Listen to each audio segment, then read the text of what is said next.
Nah, oke. Selamat siang Bapak Ibu dosen dan teman-teman. Nama saya Farah Pratama Kurniawan dengan nomor induk mahasiswa tersebut. Dan ini adalah presentasi ALP Intro to Accounting. Tapi di sini kita menganalisa laporan keuangan ya teman-teman. Oke, mari kita mulai. Jadi apa itu tujuannya laporan keuangan? Penyajian laporan keuangan umum yang berfungsi untuk membandingkan laporan keuangan periode sebelumnya dengan laporan keuangan entitas lain. Kemudian pernyataan yang bertujuan untuk mengatur persyaratan penyajian laporan keuangan, struktur laporan keuangan, dan persyaratan minimal isi laporan keuangan. Next. Nah, ini hal-hal yang kita akan cover di sini ya. Ruang lingkupnya, yang pertama, pernyataan ini berlaku dalam penyusunan dan penyajian laporan keuangan umum sesuai standar akuntansi keuangan atau yang disingkat SAK. Kemudian, pernyataan ini tidak berlaku bagi penyusunan dan penyajian laporan keuangan entitas syariah karena adanya perbedaan dasar hukum yang digunakan. Oke, next. Nah, ini adalah definisinya laporan keuangan ya, teman-teman. Nah, laporan keuangan itu adalah suatu penyajian yang disusun secara sistematis mengenai posisi keuangan dan kinerja keuangan suatu entitas yang bertujuan menyajikan informasi-informasi tentang kondisi keuangannya perusahaan, kemudian hasil kinerja serta arus kas sekaligus mencerminkan pertanggungjawaban manajemen atas pengelolaan sumber daya yang dipercayakan. Nah, di dalamnya laporan keuangan itu ada apa? Nah, itu yang pertama aset, kemudian liabilitas, ekuitas, pendapatan, beban, kontribusi, distribusi, dan juga arus kas. Nah, ini mereka ini ada halamannya sendiri-sendiri ya gitu. Next. Oke, komponen laporan keuangan. Yang pertama laporan keuangan pada akhir periode, kemudian laporan laba rugi komprehensif selama satu periode, kemudian laporan perubahan ekuitas selama periode, keempat laporan arus kas selama periode, kemudian nomor 5 catatan atas laporan keuangan, informasi tambahan dan kebijakan akuntansi, dan juga keenam laporan posisi keuangan pada awal periode. Next. Nah, apa itu karakteristiknya laporan keuangan? Laporan keuangan disajikan secara wajar dan sesuai SAK.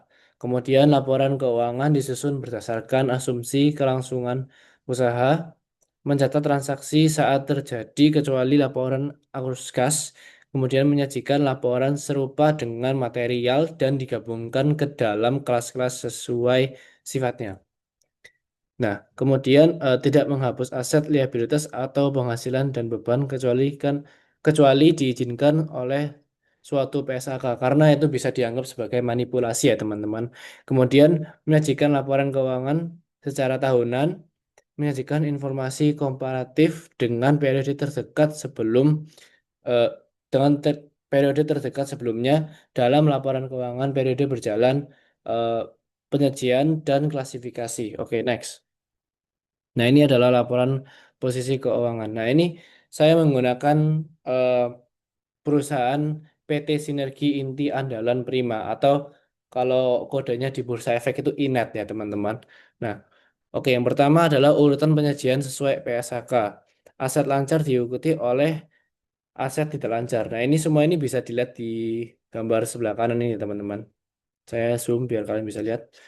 Kemudian klasifikasi terpisah sesuai PSHK, aset lancar dipisah dengan aset yang tidak lancar, bisa dilihat di sini. Ini aset lancar, kemudian di kanan ini aset tidak lancar. Em, Aset lancar sesuai PSHK, aset dengan tujuan diperdagangkan dan diperkirakan akan direalisasikan dalam siklus operasi berjalan dengan jangka waktu 12 bulan. Kemudian kas setara kas sesuai PSAK. Nah, ini terdapat kas setara kas di sini. Nah, jadi yang ditulis di sebelah kiri ini semua ini sesuai di laporan keuangannya PT Sinergi Inti Andalan Prima Tbk yang ini, oke? Next. Laporan posisi keuangan PSAK 1 PT ini, PT Inet ya. Urutan penyajian sesuai PSAK, liabilitas disajikan berdasarkan jangka waktu, liabilitas jangka pendek disajikan terlebih dahulu, diikuti liabilitas jangka panjang, klasifikasi terpisah sesuai PSAK. Liabilitas jangka pendek dipisahkan dari liabilitas jangka panjang. Klasifikasi didasarkan pada jatuh tempo dan sifat kewajiban. Kemudian liabilitas jangka pendek. Liabilitas yang jatuh tempo dalam 12 bulan setelah periode pelaporan. Nah, ini contohnya. Yang pertama utang usaha, utang pajak, beban masih harus dibayar. Eh, Bagian liabilitas jangka panjang yang jatuh tempo kurang lebih dari 1 tahun. Kemudian liabilitas sewa. Nah, kemudian liabilitas jangka panjang, liabilitas dengan jatuh tempo lebih dari 12 bulan. Contoh pada inat, utang pembiayaan konsumen, kemudian liabilitas sewa jangka panjang, kemudian liabilitas imbalan pasca kerjanya. Nah, ini poin-poin penting dari PSAK. Eh, Bagian liabilitas jangka panjang yang jatuh tempo sama dengan atau kurang dari 1 tahun direklasifikasi ke jangka pendek. Kemudian liabilitas imbalan pasca kerja diklasifikasikan sebagai jangka panjang. Kemudian penyajian bertujuan memberikan informasi posisi keuangan yang andal dan relevan. Oke, next. Laporan posisi keuangan. Eh, nah, ini yang urutan penyajian ya. Ekuitas berada setelah liabilitas. Nah, di sini ya. Ini adalah ekuitas, kemudian liabilitas di sini, oke? Nah, kepentingan non pengendali dipisah dengan ekuitas yang dapat didistribusikan kepada pemilik entitas induk. Kemudian kepentingan non pengendali penyajian sebagai bagian ekuitas bukan sebagai pengurang laba. Kemudian informasi komparatif, komparasi dengan periode sebelumnya. Oke, berikutnya. Nah, kita masuk ke bagian yang laba rugi ya, teman-teman. Oke, penyajian. Memasukkan unsur laba komprehensif. Nah, 2 laporan. Laba sebelum laba komprehensif dan laporan laba komprehensif yang dimulai dari laba atau rugi bersih. Kemudian minimum line item pendapatan, beban pajak, laba dan laba komprehensif. Kemudian klasifikasi beban dikategorikan ke dalam fungsi operasional utama perusahaan. Ini lanjutannya dari laporan laba rugi. Laba rugi komprehensif digabung. Laba periode, laba periode berjalan dan laba komprehensif disajikan dalam dalam satu laporan yang berkelanjutan. Kemudian laba periode tidak dipisah ke laporan lain. Next.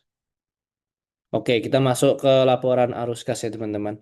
Nah, penyajian terdiri dari yang pertama arus kas dari aktivitas operasi, kemudian arus kas dari aktivitas investasi, kemudian arus kas dari aktivitas pendanaan dan kas kas dan setara kas. Nah, ini semua ini urut di sini di, laporan keuangannya Inat ini ya.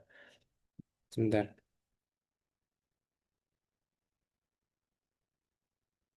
biar nggak bingung. Oke, informasi ya. Menyediakan dasar bagi pengguna laporan keuangan untuk menilai kemampuan entitas dalam menghasilkan kas dan setara kas.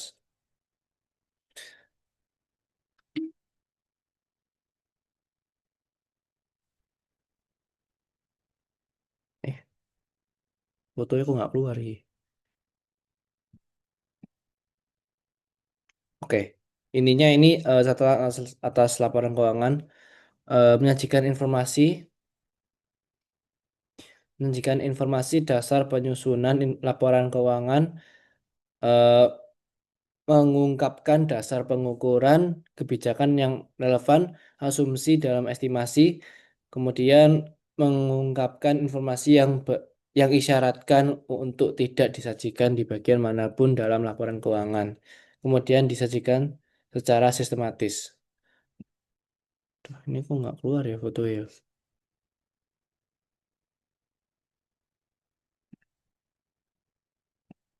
Oke, oke. Jadi ini semua ini diambil dari financial statementnya Inet. Kemudian cara penyusunannya semua Itu informasinya dapat dari PSAK PDF.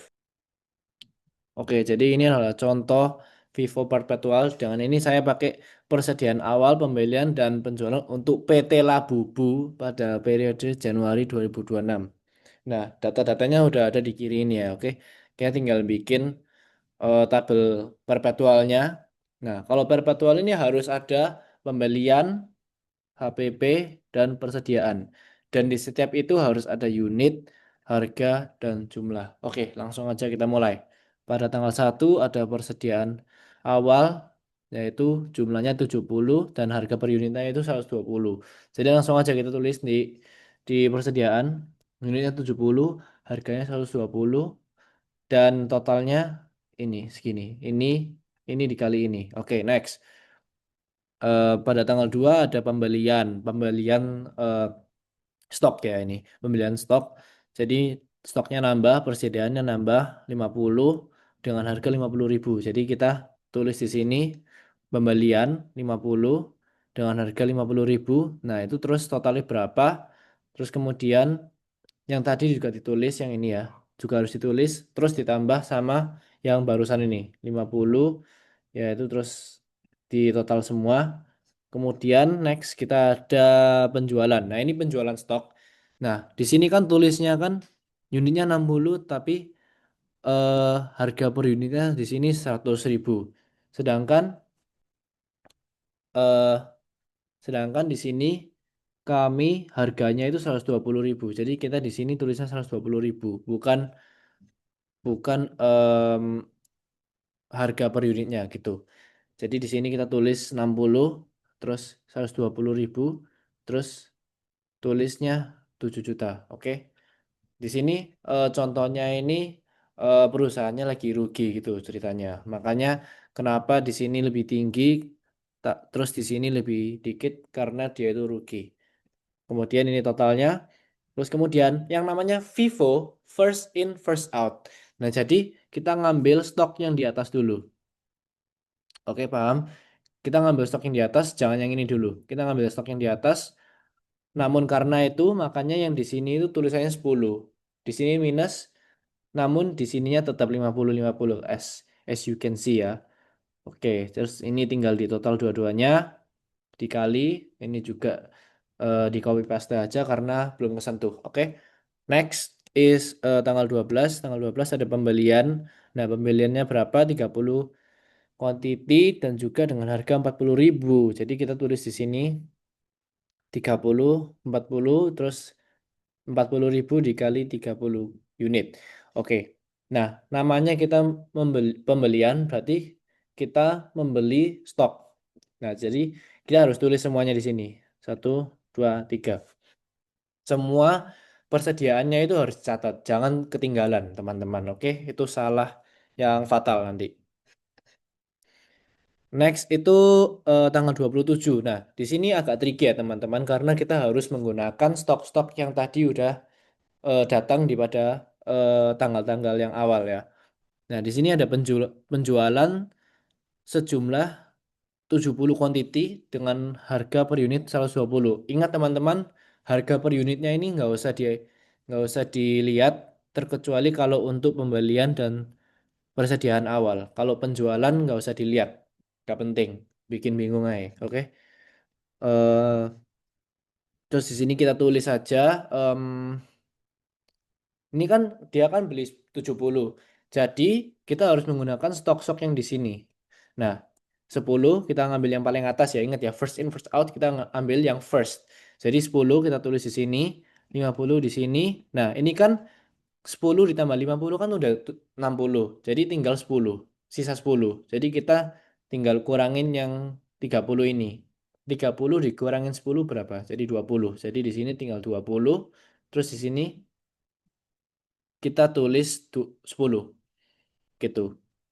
Nah, terus di sini hijau-hijau ini eh, jumlah persediaan akhirnya, terus di sini ada total beban pokok pen- penjualan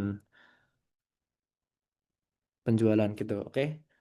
Sejumlah 11.300.000. Nah, cukup simpel. Kemudian Setelah itu kita harus hitung yang namanya laba bruto dari Vivo Perpetual ini. Caranya simple, tinggal kita total penjualannya dari sini. Ini 14 juta sekian bisa dapat dari mana? Itu ngambilnya dari penjualan ini 60 dikalikan 100 jumlahnya berapa ditambah dengan 70 dikali 120 jumlahnya berapa nanti total jadinya 14 juta sekian, oke. Terus kemudian total beban pokok penjualan yang tadi yang ini. Terus cara hitung laba brutonya tinggal gampang, tinggal 14 juta sekian dikurangin sama 11 juta sekian. Jadi segini. Ini untuk laba bruto Vivo Perpetual. Oke, next kita bahas yang average cost. Yang average cost ini simple. Intinya kalau ada pembelian itu tinggal ditambahin semua terus di average. Namanya average. Jadi semuanya dijumlahin dulu, kemudian baru di average gitu. Contoh yang di sini. Oke, yang di sini ya. Di sini kan kita kan sudah punya stok 70. Ya, oke. Terus kemudian di tanggal 2 ada pembelian 50 bahan. 50 stok. Oke. Nah, 50 stok dengan harga 50.000. Nah, di sini di average cost ini baru kita harus ngeliat harga yang di data tersebut. Tapi kalau Vivo Perpetual jangan. Oke. Di sini kita tulis harganya berapa, kemudian totalin unitnya, unitnya di total, kemudian di average harganya. 70 dikali 120 ditambah dengan, sorry, pokoknya di average kayak gitu, terus nanti hasilnya kayak gini. Hasilnya agak jelek sih memang, tapi jangan bingung guys, emang average. Terus kemudian, eh, nah, terus kalau ada pembelian lagi, kita pakai harganya average. Jangan pakai harganya yang seperti di atas ini. Oke, kita pakai harganya average, nanti hasilnya juga keluarnya yang average gitu. Singkatnya seperti gitu semua. Kemudian di sini em,